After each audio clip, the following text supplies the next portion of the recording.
సహోదరి సహోదరులారా, మీకు శుభవార్త. 2025 సంవత్సరంలో మొత్తం 365 అంశాలను మీతో పంచుకోబోతున్నాము. జనవరి 1వ తేదీ నుండి ప్రతిరోజు ఒక అంశము మరియు దానికి సంబంధించిన వాక్యమును పంచుకుంటాము. దయచేసి ఆ వాక్యములను వినండి, ధ్యానించండి మరియు ఆశీర్వదించబడండి. దయచేసి సబ్స్క్రైబ్ చేయండి మరియు మీ స్నేహితులతో పంచుకోండి.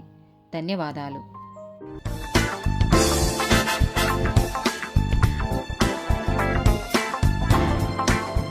187th డే టాపిక్ యేసు యొక్క కరుణ. మత్తయి సువార్త 8వ అధ్యాయము 3, 16, 17 వచనాలు. అందుకు ఆయన చెయ్యి చాపి వాని ముట్టి, నాకిష్టమే, నీవు శుద్ధుడవు కమ్మని చెప్పగా తక్షణమే వాని కుష్ఠరోగము శుద్ధి ఆయను.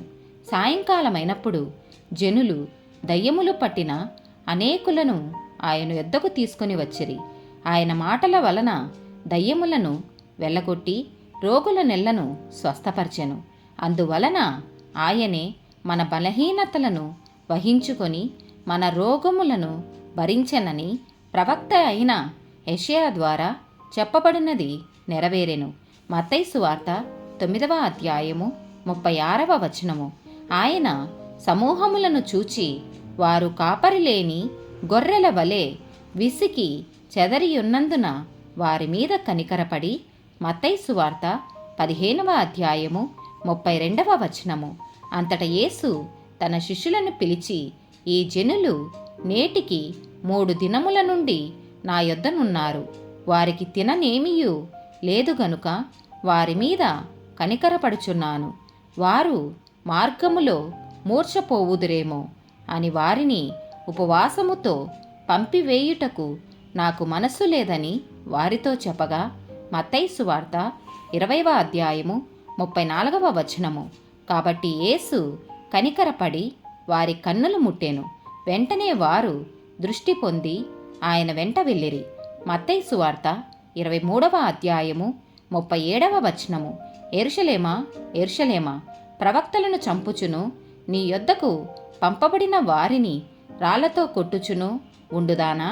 కోడి తన పిల్లలను రెక్కల క్రింది కేలాగు చేర్చుకొనునో అలాగే నేనును నీ పిల్లలను ఎన్నో మారులు చేర్చుకొనవలెనని యుంటిని గాని మీరు వల్లకపోతిరి.